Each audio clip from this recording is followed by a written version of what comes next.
communities, and I'm grateful for each of them. Today I introduced a veto of the proposed hemp ordinance, and that veto was upheld.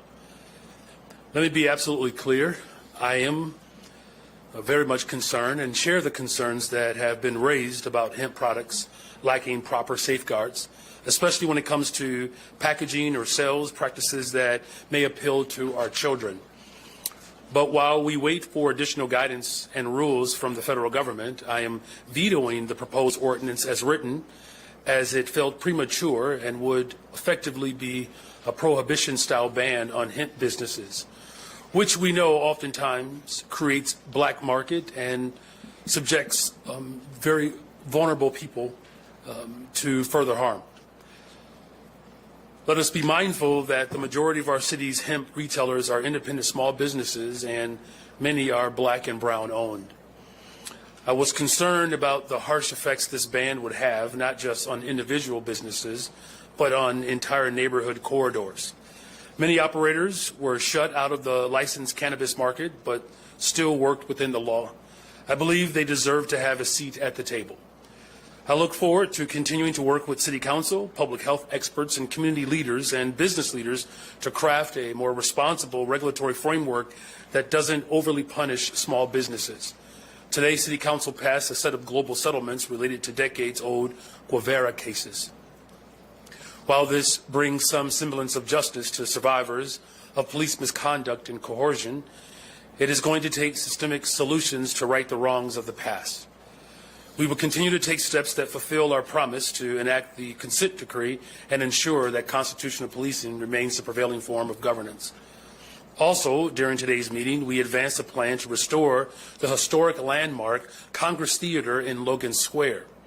My administration is committed to investing in neighborhood revitalization by rehabbing vacant and underutilized spaces and transforming them into spaces for employment, housing, arts, and culture. With this investment, we will breathe new life into the Congress Theater, as well as the surrounding areas where we have pledged city resources to support new housing construction. And finally, in today's meeting, we observed a moment of silence and honored our dearly departed leader and friend, Reverend Jesse Jackson Sr. He leaves behind a truly transcendent legacy in Chicago and around the world. We will never be able to properly thank and repay Reverend Jackson for everything that he has done to stand up for the people in Chicago and around the globe. But we can commit to carrying on his life's work and, of course, keeping hope alive.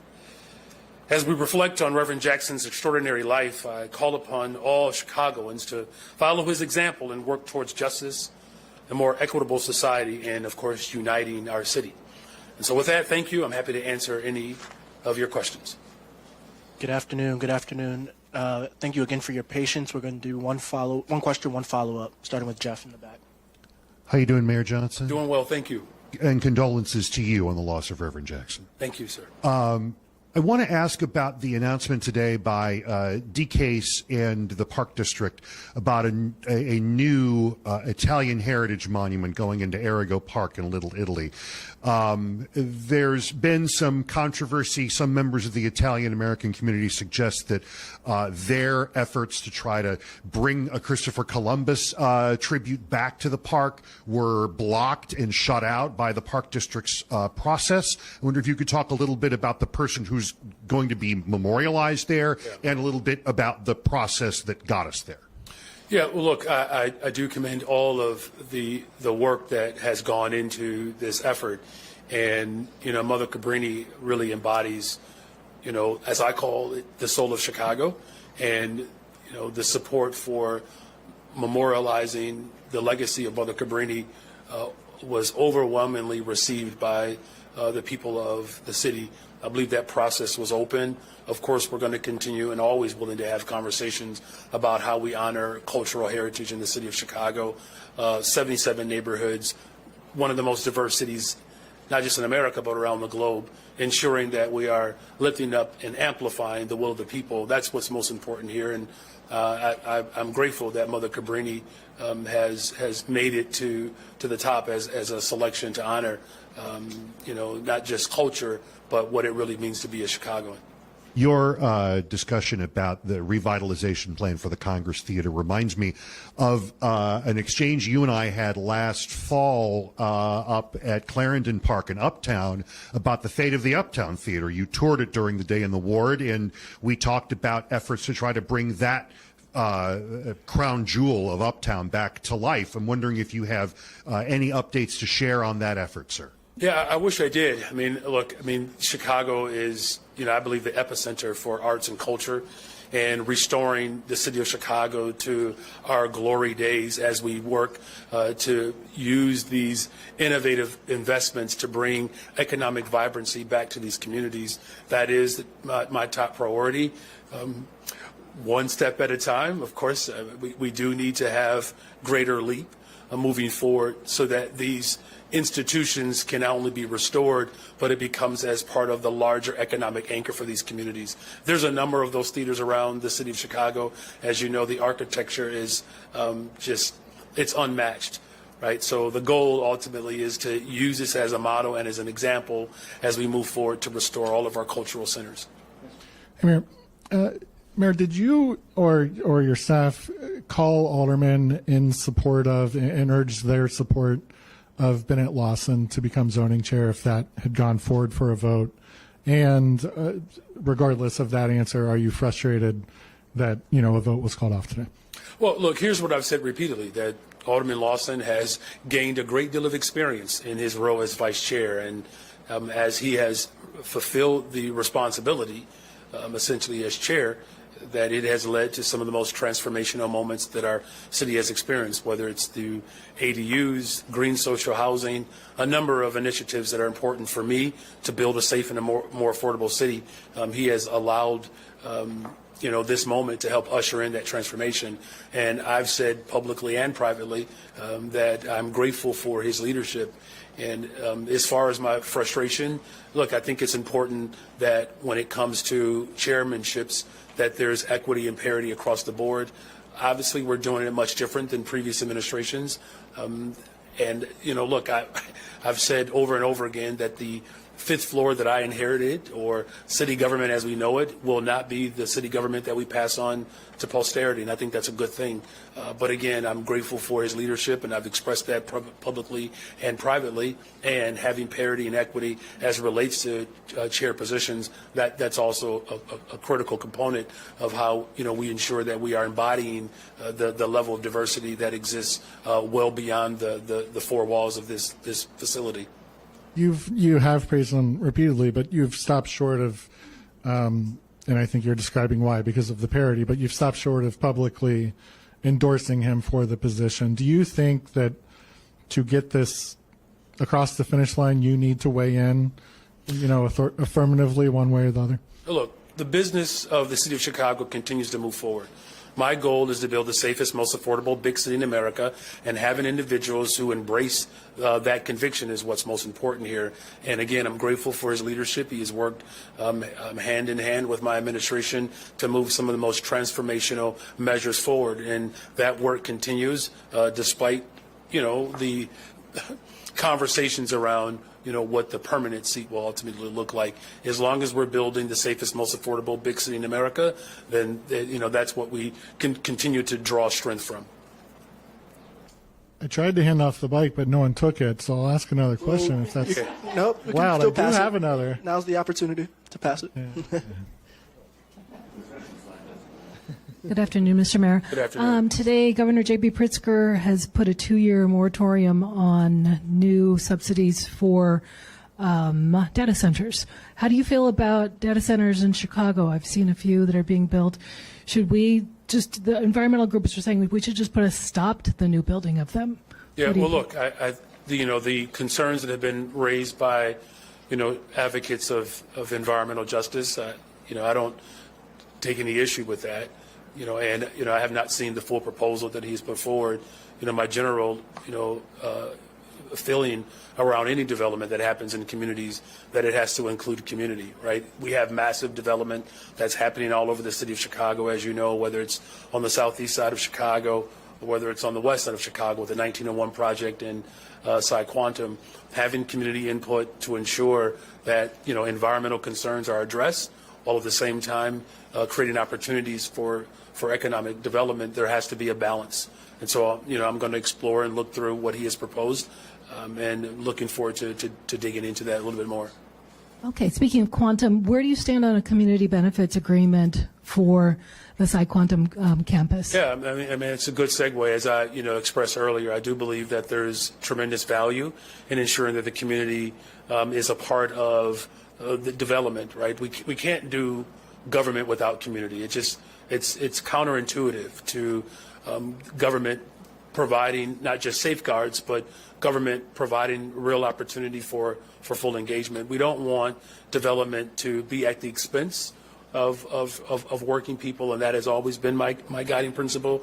So I've said on record, publicly and privately, that I'm prepared to sit down with members of the Southeast Side and anywhere else in the city to ensure that community actually benefits from the development that is happening.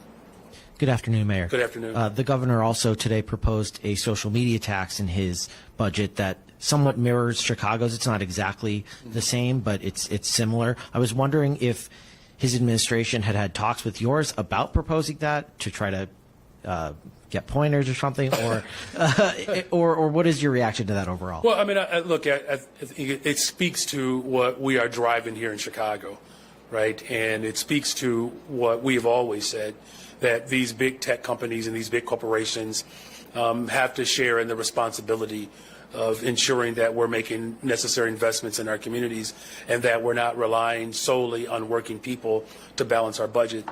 As you indicated, it does have a great deal of similarity around our smart tax, and however, we can be supportive and a partner in ensuring that that particular portion of his budget realizes the light of day and receives full approval from the General Assembly. Of course, I'm always open to be supportive.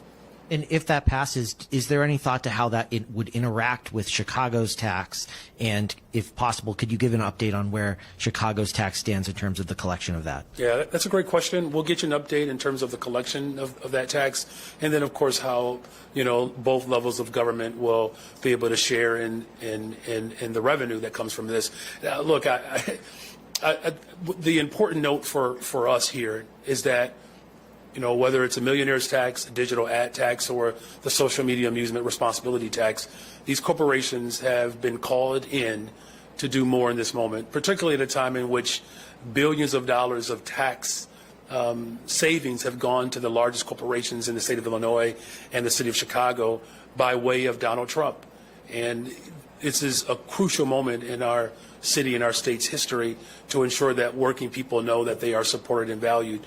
So I am encouraged by the progress, at least what has been presented, as it relates to ensuring that these big corporations, they have to put more skin in the game. I've been saying this for some time, and again, I'm hoping that the General Assembly rallies around this effort, because I think it's important as we generate revenue for our schools, hospitals, and good-paying jobs. Good afternoon, Mayor. Good afternoon. On the CPS search, do you reject the demand from some board members and alders to wait until a fully elected board is in place to select the next superintendent, and why or why not? Well, look, I mean, I believe it's important that we identify someone who shares the values of our city, right? Sustainable community schools is an important measure to bring, communities in to the decision-making process for their children.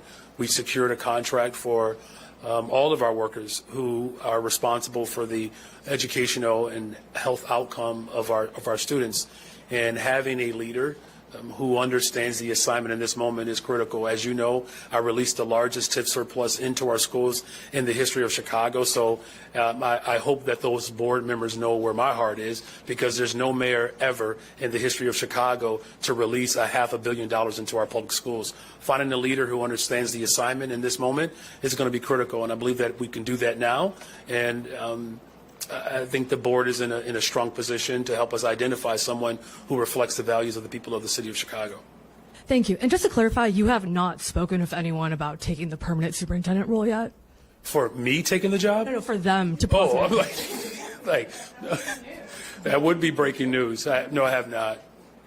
Hi, Mayor. Hi. What is your reaction today to public comments about the conditions at CACC and volunteers there saying that Susan Capello is unqualified for the position of ED? Well, look, I take all that feedback into serious consideration, and, ensuring that we have the right people in these positions.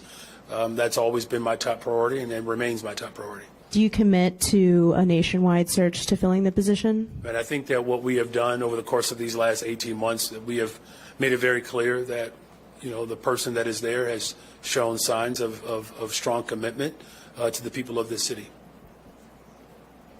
Hi, Mayor. Joni Lumet, Fox 32. It's election season for some, and our station is hosting a series of debates.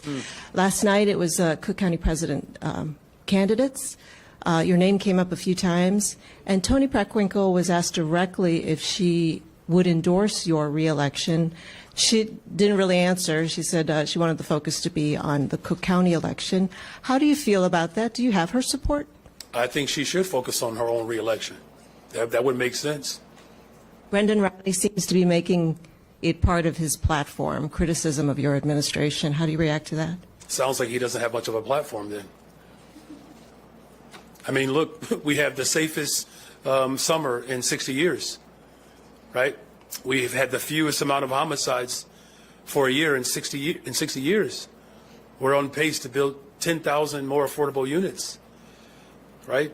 I mean, we're talking about economic development and vibrancy that's happening all over the city of Chicago. Cranes and more cranes, repurposing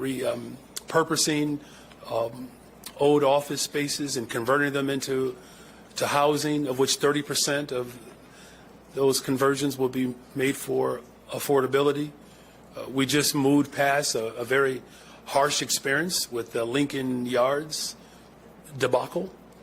And now we have development that's happening in a space that had not happened prior.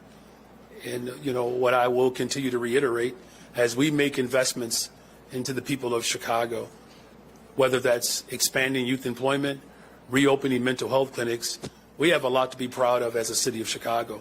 We've stood up to Donald Trump. We've pushed back against the tyrannical operation that is coming from the White House. And so, if one particular candidate is only fixated on me, it just sounds like then that he has a very narrow view of the world, and maybe he should expand himself a little bit. Hi, Mayor. Hey. Thinking of Reverend Jesse Jackson's legacy, what would you like to see Chicago Public Schools teaching about his legacy going forward? Should that be a formal part of CPS curriculum? We're kind of digging into that and hearing there isn't too much in the district's formal curriculum about Jesse Jackson. Look, I mean, I think all of our schools across the state of Illinois and this country should highlight the impeccable legacy of Reverend Jackson. Of course, we should always do more to highlight. When I taught in our public schools, I was very intentional about teaching about Reverend Jackson.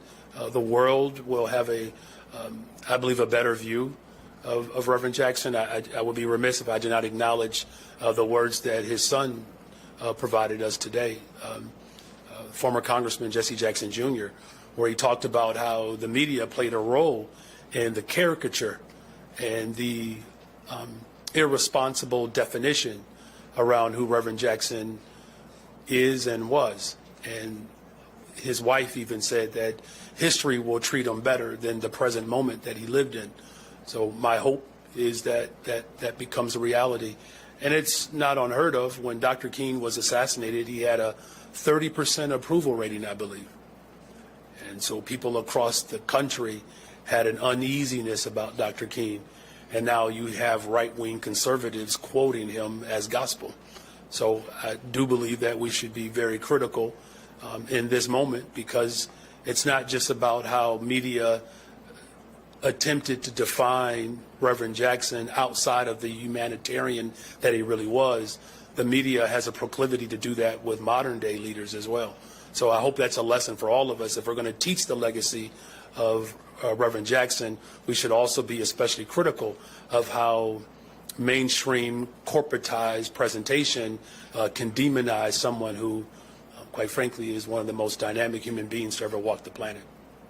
And then what is the timeline for choosing whether the city will issue a contract to ShotSpotter or a new gunshot detection firm, and what's taken so long? Well, I mean, look, the timeline is to find something that works. I've been in conversation with Superintendent Snelling around a host of elements, but I just find it a little bit ironic that we're talking about technology at a time in which we have seen a precipitous decline in violence, right? Shootings are down, shooting victims are down, homicides are down. There's still a lot more work to be done, but I don't want us to lose sight on the things that actually work. Investing in our young people, that is a proven strategy to drive violence down in the city of Chicago. Reopening mental health clinics, that is a proven strategy to drive violence down in the city of Chicago. Building more affordable homes, that's a proven strategy to drive violence down in the city of Chicago. Investing hundreds of millions of dollars into our public education system, that's a proven strategy to drive violence down in the city of Chicago. So my focus is on proven strategy. Of course, I'm going to remain amenable and open to other conversations, but ensuring that our detectives have what they deserve and need, particularly at a time in which now we have a 71% clearance rate, the highest clearance rate that we've had in a decade, getting guns off the streets of Chicago, 11,000 just last year alone. The things that are working, we're going to double down on those efforts. And then, of course, we'll still have conversations about, ways in which we can solidify that work along the edges. Hi, Mayor. Hey. There's no evidence that the Chicago Police Department complied with the budget ordinance, which requires them to submit monthly updates on the effort to develop an early warning system for police officers accused of misconduct. What action will you take that order was not fulfilled? Well, I've had conversations with the superintendent around this. We expect to have a report very soon. And in federal court right now, there's a lawsuit filed by a family who says they were traumatized by a botched raid of their house back in 2018. Lawyers working for the city have argued this week that the Department of Justice investigation and the PATF report led by former Mayor Lightfoot did not warn the city that there was an inadequate disciplinary system to hold officers accountable, and that there was no way the city could have known that there were botched raids taking place. Are you comfortable with lawyers working for the city making that argument about those two reports, which form the bedrock of police reform efforts? Well, I mean, look, I don't think there's a secret in terms of what my position has been around ensuring that we have true constitutional policing. On that particular case, to be perfectly frank with you, I'll have to look a little bit deeper into it. As far as my comfort level, you have to hold every system accountable, right? And that's why, I put forth in my budget certain mechanisms to prevent these type of lawsuits from taking place, whether it's the early warning trigger that we will ensure that from district commanders that can have some sight on some behavior that could be problematic.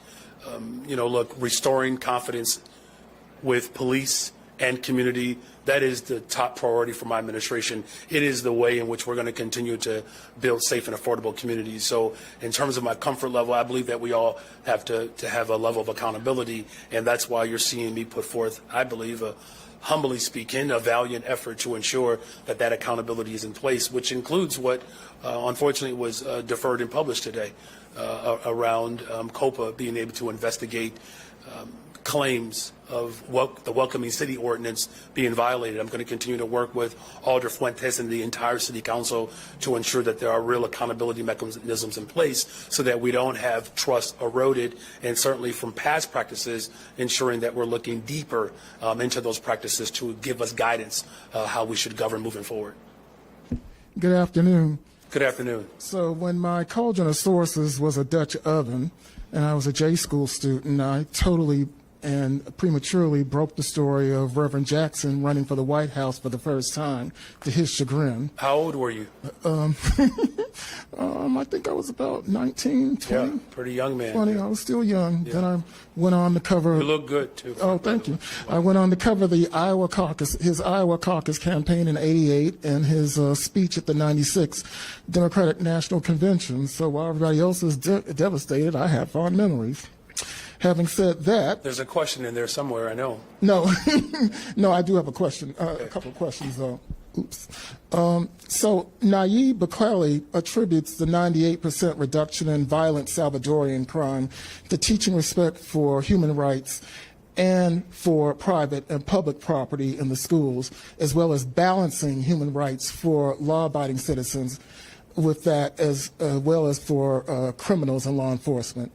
Given the latest incidents in Chicago, including the relatively underreported attempted carjacking and mouth assault of a veteran journalist in the Loop, when will your administration address violent crime in Chicago by instilling an appreciation for human rights of all persons, and especially that for public and private property here? Yeah, well, look, I'm addressing community safety every single day. That is my top priority. Everything starts with the ability to keep people safe. And that's why I've invested so much time and emphasis around it. Look, one act of violence is one too many. And I know that the data doesn't console individuals who have been victimized by crime. I get that. And at the same time, we can recognize that we have made progress. And, you're speaking of the 90s in particular. Mark, you are aware that during the 90s, we're talking 800, 900 people annually, right? We're nowhere near that. And God forbid, God help us, that we don't ever return to those states, that state of affair. But there are people who are trying to draw us back into a time of the status quo. And so that's why, if you remember, about 18 months ago, we launched our robbery strategy, which brought robberies down by 35%. Vehicular carjackings are down. A lot more work to do. No one is denying that. And the efforts that we have put forth have put us on a pathway where we had the national average of violence reduction. The city of Chicago, we doubled that average. In other words, what we did wasn't just a part of a national trend. What we did was starting a national trend by ensuring that we're doing the things that work. And that ensures that, one, we are holding people accountable, which we've done that. A lot more work to be done, but we are holding people accountable. But two, we're also creating opportunities for young people and other folks who have been marginalized, unfortunately, because of just decades of disinvestment. Okay. And as the older folk hunker in for an accountability coalition on the budget, our cauldron of sources also say that the palace intrigue over who's going to permanently chair the zoning committee and what new appointees will be added to the ethics board isn't over by a long shot, with the likes of the Common Sense Caucus saying that they're not voting one more red cent for what they consider to be suspected slush funds for illegal aliens and potential immigrants. Those developments revisit last year's question of what will you do to regain the aldermanic trust, because it squarely appears that the alderfolk do not trust you. Thanks. Well, again, I do take issue with the characterization of individuals who are undocumented. And again, I would respectfully ask that, at least in my presence, that you refrain from that type of characterization. I will say this. Well, again, we've already had that conversation. Well, just, you don't have to talk over me, though. Just, I've given you space to express, and I'm politely just offering you up my perspective, and certainly quoting a governor in Florida that has shown disdain and animus towards working people, and particularly people of color. If you're going to cite someone, I would recommend that you cite him. But what I will say, which is most important here, is that the people of the city of Chicago have made it very clear, and they've expressed trust in this clarity, that the ultra-rich have to pay their fair share in taxes. We had overwhelming support from the people of this city and around the state of Illinois that corporations and millionaires and billionaires have to pay their fair share in taxes. And now you're seeing efforts at the state level that's mirroring the work that I'm leading here in Chicago. So let me just get this straight. So you have cities around this country that have embraced my executive orders. You have the General Assembly in Springfield that is pushing for progressive revenue, particularly a tax on corporations. It sounds like that there's some trust that's being built, and that trust is being established because we're showing up for working people. That's the most important thing here. For too long, we've had city councils that have identified their leadership solely from the experience or the position of the fifth floor. And what did you get for that? You had a rubber stamp city council that caused tremendous harm on the people of this city that we're now trying to rectify and fix. And so the same city council that trusted the fifth floor that led to the worst municipal deal in the history of the globe. The city council that trusted the fifth floor that allowed for schools to be closed. A city council that trusted the fifth floor that allowed for a cover-up of a boy being murdered by police. That's what you've had. And if you're saying we need to go back to that level of trust, I'm going to dare to say no. And that there's a better pathway forward to build the safest, most affordable big city in America. And I'm doing it. We're doing it for the people on the west and south sides of Chicago, and we're doing it for the people around the globe. As we honor Reverend Jackson today, think about it. We're honoring a man who not only fought for black liberation, but he fought against wars. He fought against genocide. He fought for public accommodations. We are living out the true spirit of what it means to be a liberator in this city. And we're going to continue to do that. And as long as we have the will and trust of the people, there ain't no stopping us now. Keep hope alive. Hey, Mayor. How's it going? Earlier when you said you were doing things different with the city council, I think you were referring to, as you would probably put it, a less controlling approach to the city council in filling chairmanships. I think that's fair. Well, no, what I'm saying is that I'm far more amenable and open to feedback from city council because parity and equity is important. Well, I'm curious what you think, with that in mind, with your understanding of that in mind, what is the city council's inability to sort out who will be its zoning chair say about its ability to figure things out for itself? Well, it's a newer practice. Things take time. I mean, look, we've had erosion in this city for a very long time. It's like in any major infrastructure shift that the foundation in and of itself has to be repaired. And I'm laying the foundation for that type of repair. That might require some excavation. It might require a new beam. You can tell I'm an HGTV guy. It might require us to fill in spaces and gaps that have cause for leakage. And there are a host of examples, of course, that I could give. But, I mean, it certainly does highlight, to your point, that it is not as easy, I think, as people might believe to be able to have the type of organizational structure where you have buy-in from everyone. It might be why many mayors led the way they led, because it was just easier for them to lead with an iron fist. But what we have seen, unfortunately, with that type of leadership style, it has caused tremendous pain and harm for people across the city, and we're still now working to recover from that harm. Alderman Beal says that the resolution or the effort to notify the gaming board that passed today triggers the legalization of VGTs that was passed in the budget. Do you agree with that? And what's been your strategy with holding up the notification of VGTs? Are you trying to prevent that from going forward this year? Look, I don't necessarily share the same conclusion that he has come to. I mean, I know that there are a number of concerns that people have. It's not just me. It's about getting it right. And I'm going to continue to work with the members of City Council to do just that. And look, I don't believe these concerns are insurmountable. And we have to ensure that there's justice and equity as it relates to how VGTs are not just characterized, but how they're implemented.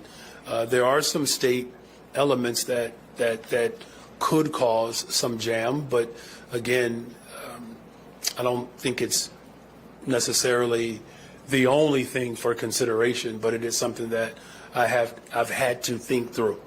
Yes. Anything else? All right. Nice job, you all.